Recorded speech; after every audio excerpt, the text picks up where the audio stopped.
सीधे वापस फिर से गुजरात ले चलते हैं, जहां पर आज कांग्रेस ने अपने वायदों का पिटारा खोला है और जिस वायदे पर सबसे ज़्यादा विवाद होने की उम्मीद है वो है कि नरेंद्र मोदी के नाम पर जो स्टेडियम है उस स्टेडियम का नाम बदला जा सकता है। हमारे सहयोगी अभिषेक उपाध्याय सीधे अहमदाबाद से जुड़ गए हैं, सीधे चलते उनके पास।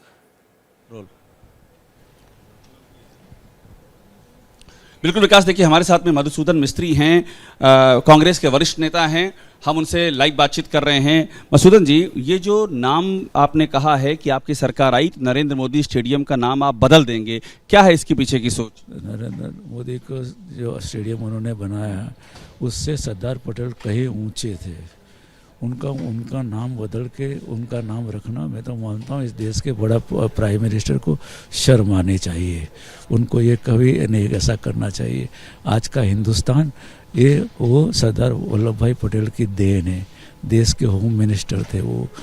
उन्होंने पूरे देश को आज़ाद करने के अंदर पूरी जिंदगी उनके बदल करके क्या मैसेज का देना चाहते हैं आप? देखते हैं सरदार पटेल के साथ में उनकी जो कंपैरिजन वो खुद करने वाले, उसमें उनको बहुत बौने लगते हैं। वो बौने हैं, वो बताना चाहते कि आप बौने हो, आप सरदार पटेल नहीं हो सकते। आप सरदार पटेल का नाम बदल रहे हो, इसका मतलब क्या है? आप नरेंद्र मोदी को मैसेज देना चाहते हैं? ये नरेंद्र मोदी को तो मैसेज है, नहीं पूरे देश को मैसेज देना चाहते हैं हम, ये समझे कि नहीं। मेरा ऐसा मानना है आउटराइट कि जो ये नाम उन्होंने बदला था वो बहुत सोच के बदला था। उसके पीछे उनकी ये कुछ न कुछ सोच ऐसी रही होगी कि मेरी कंपैरिजन सरदार वल्लभ भाई पटेल के साथ में होनी चाहिए। उन्होंने तो सबसे ऊंची केवड़िया में प्रतिमा बनाई है। वो तो कहते हैं कि कांग्रेस ने सरदार पटेल के साथ में अन्याय किया है, हमने उनकी विरासत को मान दिया। वो उनकी सोच है, समझे कि नहीं, वो उनकी सोच है। तो यहाँ क्यों बदल दिया उसने? उसकी जो पर्सनालिटी है ना, उसमें ये जिसको हम कहें कि भेदभाव है उसमें। एक तरफ आप स्टैच्यू की बना रहे हैं, दूसरी तरफ आप उसका नाम उसको हटा रहे। महात्मा गांधी की क्यों नहीं बनाई उसमें? उनके नेताओं की क्यों नहीं बनाई? उनसे नेताओं से वो बड़े हैं। तो आपका क्या ये पहला फैसला होगा कि आप सरकार में आएंगे, आप तुरंत ये नाम बदलेंगे? जरूर, मेरा फैसला नहीं, सरकार आने दो, सरकार आएंगे इमीडिएटली। हमारी कहे तो कमेटी जो भी बनेगी, कैबिनेट बनेगी, उसके अंदर ये सब चीज़ें रखी जाएंगी। वो सब चीज़ें रख के उसके ऊपर फैसला किया जाएगा। देखा, आप बहुत ही आक्रोश में थे जब मैंने बातचीत आपसे शुरू की इस नाम बदलाव के मुद्दे पर। ये आक्रोश की वजह क्या है? क्योंकि मैं देखता हूं कि इस देश का जो प्राइम मिनिस्टर है अपने आप को ऊंचा बनाने के लिए सब नेताओं को जैसे बोने समझता है। वो कैसे हो गया ऐसे?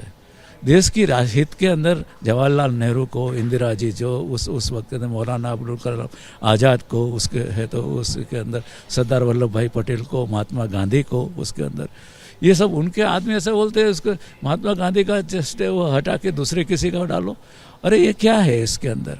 ये अपने आप को जो सबसे ज़्यादा ऊंचा समझने की जो मानसिकता है, उस मानसिकता के सामने मेरा वो आक्रोश है। इसके अंदर गरीबी के सामने आक्रोश है। उसने जो काम किया। गुजराती अस्मिता की बात भी कर रहे हैं मधुसूदन जी। मैंने देखा कि आपने मैनिफेस्टो में भी और यहाँ भी गुजराती अस्मिता की बात की। गुजराती अस्मिता की बात तो बीजेपी करती है, अब आपने वही बीजेपी का ही अस्त्र उठा करके बीजेपी पे वार कर रहे हैं। भारतीय जनता पार्टी तो अभी अस्तित्व के अंदर आई है 1980 से है। तो 1980 क्या हुआ यार?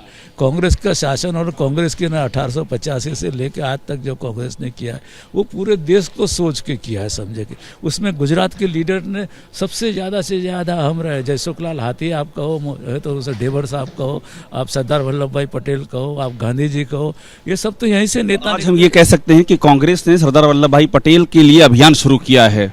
ऐसा अभियान शुरू नहीं, अभियान चालू था, उसको उन्होंने जो बीच में धकेल दिया था उसको और भी आगे ले जाने का जो है एस्टैब्लिश करने का हमारा मुद्दा उनसे छीनना चाहते हैं। वो पटेल जी का नाम सबसे अधिक वो आगे बढ़ा। मुद्दे का नहीं, हमारे लिए तो आम्बेडकर साहब, हमारे लिए है तो सरदार वल्लभ भाई पटेल जैसे साहब, लाल बहादुर शास्त्री जी, इंदिरा जी, जवाहरलाल जी, गांधी जी, सभी जो नेता है हमारे राष्ट्रीय नेता है।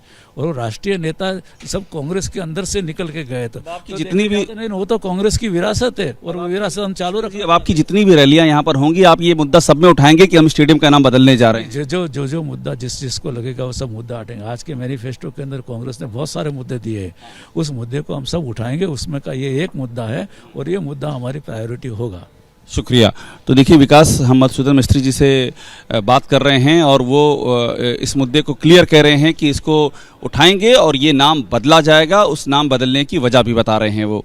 विकास पूछिए, मोटेरा में जो ये स्पोर्ट्स कॉम्प्लेक्स है, उस स्पोर्ट्स कॉम्प्लेक्स का नाम आज भी सरदार पटेल स्पोर्ट्स कॉम्प्लेक्स है। सिर्फ एक स्टेडियम का नाम बदलकर नरेंद्र मोदी स्टेडियम किया गया है। तो केवल एक जगह का नाम बदलने और पूरे स्पोर्ट्स कॉम्प्लेक्स के नाम बदलना दो अलग अलग चीजें। बिल्कुल, देखिए विकास में अभी सवाल करता, लेकिन वो दूसरे उसमें अभी लग गए हैं। लेकिन ये सवाल भी हमने जब शुरू हुआ था तब हमने ये क्लेरिफिकेशन पूछा था उस समय, तो उनका क्लियर कहना था कि नरेंद्र मोदी का नाम वहाँ पर लाना और इसका सीधा सा मतलब है कि सरदार पटेल के कद को छोटा किया जा रहा है। तो वो सिंबोलिज्म की तरह कांग्रेस इसका इस्तेमाल कर रही है। विकास जो हमको बताया, ये इशू शुरू में उठा था, तभी उन्होंने कहा था ये सिंबॉलिक है और ये सिंबोलिज्म हम उठाएंगे कि किस तरह से उन सरदार पटेल के कद को बौना किया गया है और नरेंद्र मोदी के कद को उठाया गया है। इस सिंबोलिज्म के आधार पर कांग्रेस इस मुद्दे को आगे बढ़ाना चाह रही है।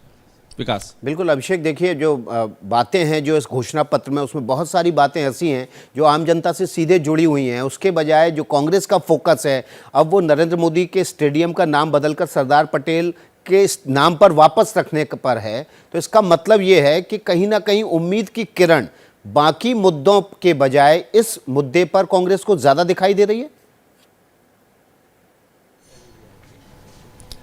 बिल्कुल, देखिए सबसे अहम बात ये है विकास, मैं आपको एक बार यहाँ की तस्वीर दिखाता हूँ। देखिए यहाँ पर जो अभी देखिए आप, ये सारे जो आप देखिए इंडियन नेशनल कांग्रेस के सारे जो प्रेसिडेंट्स हैं, सब उनकी यहाँ पर तस्वीर है। इस बार क्या हो रहा है विकास की ये जो बात है वो गुजराती अस्मिता के तहत कांग्रेस आगे बढ़ा रही है। अब देखिए गुजरात की अस्मिता, ये बीजेपी लगातार इस मुद्दे को उठाती रही है। प्रधानमंत्री मोदी ने कई बार इसे बड़ा मुद्दा बनाया है। अब वही मैंने सवाल किया था कि आप बीजेपी के ही हथियार से बीजेपी पर वार करने की कोशिश कर रहे हैं, वो अब इसी गुजराती अस्मिता को हथियार बना रहे हैं और उसकी शुरुआत कर रहे हैं नरेंद्र मोदी स्टेडियम से। विकास जी, तो अभिषेक हमारे सहयोगी ग्राउंड जीरो से जुड़े हुए हैं। कांग्रेस ने इसी जगह से अपना घोषणा पत्र जारी किया था। घोषणा पत्र में जो प्रमुख बातें कही थी उसमें मुफ्त बिजली से लेकर महंगाई भत्ता से लेकर और हर महीने बेरोजगारी भत्ते तक की बात है। लेकिन जो फोकस आ गया है, जिस मुद्दे पर विवाद हो सकता है, वो है गुजरात में कांग्रेस का जो बड़ा वायदा है उस पर है। वो वायदा ये है कि जैसे ही सरकार में आएंगे नरेंद्र मोदी स्टेडियम का नाम बदलकर वापस से जो घोषणा पत्र में कहा गया है वो सरदार पटेल स्टेडियम कर दिया जाएगा। आपको बता दें ये मोटेरा में, अहमदाबाद के नज़दीक मोटेरा में सरदार पटेल स्पोर्ट्स कॉम्प्लेक्स है। उसमें कई सारे स्टेडियम हैं, उसमें से एक क्रिकेट का स्टेडियम था। उसका रिनोवेशन के बाद इस स्टेडियम का नाम बदलकर नरेंद्र मोदी स्टेडियम रख दिया गया। अब कांग्रेस अपने घोषणा पत्र में कह रही है कि सरकार में आते ही सबसे पहले वो स्टेडियम का नाम बदलेंगे। अब बड़ा सवाल ये है कि क्या स्टेडियम का नाम बदलने से वोट मिलेगा। अभिषेक,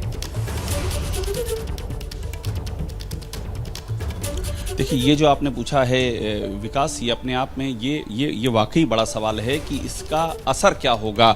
और ये सवाल इसलिए भी इम्पॉर्टेंट है क्योंकि कांग्रेस का इसके पीछे का मंशा क्या है, वो क्या चाहते हैं, किस तरह का मैसेज देना चाहते हैं, ये महत्वपूर्ण है। और देखिए एक बात समझ में आती है विकास की इस पूरे मामले को वो चाहते हैं कि एक इमोशनल टच मिले, क्योंकि गुजरात में इस फ्रंट पे लगातार वो मात खाते आए हैं। वो तमाम मुद्दे उठाते हैं, लेकिन जब गुजराती अस्मिता का मुद्दा उठता है विकास, आपने पिछले कई चुनाव में देखा होगा, तो तमाम सारे मुद्दे जो है वो धराशायी हो जाते हैं। तो अब उन्होंने इस पूरे घोषणा पत्र में तमाम चीज़ों के साथ में इसको खास तौर पर लिखा है और इसको ये अभी बोला गया है यहाँ पर जब मैनिफेस्टो रिलीज़ किया गया है तो गुजराती अस्मिता का जिक्र किया गया है। तो गुजराती अस्मिता के नाम से जोड़ करके इस बात को आगे बढ़ाया गया है। तो कांग्रेस को लगता है कि इमोशनल एक फीलिंग अटैच होगी और इसका वो फ़ायदा उठाने में कामयाब होगी। विकास, अभिषेक हमारे साथ ग्राउंड जीरो से बने हुए थे और इस खबर पर जो है विवाद होने की बहुत ज़्यादा उम्मीद है, क्योंकि कांग्रेस ने जो अपने घोषणा पत्र में वायदा किया है उस पर बीजेपी की प्रतिक्रिया का इंतजार रहेगा। जैसे ही घड़ी का काटा दोपहर 2:30 पे आए, बबीता जी का दिल सास बहू साजिश के लिए मचल जाए। और ये है इनकी बहू, पूरे दिन ऑफिस की टेंशन हो जाए गॉन जब ये करें अपना फेवरेट शो फ्री टाइम पे ऑन। इनकी तरह आप भी देखिए अपना फेवरेट शो अपने टाइम पर और डाउनलोड कीजिए एबीपी लाइव ऐप अपने स्मार्ट टीवी पर।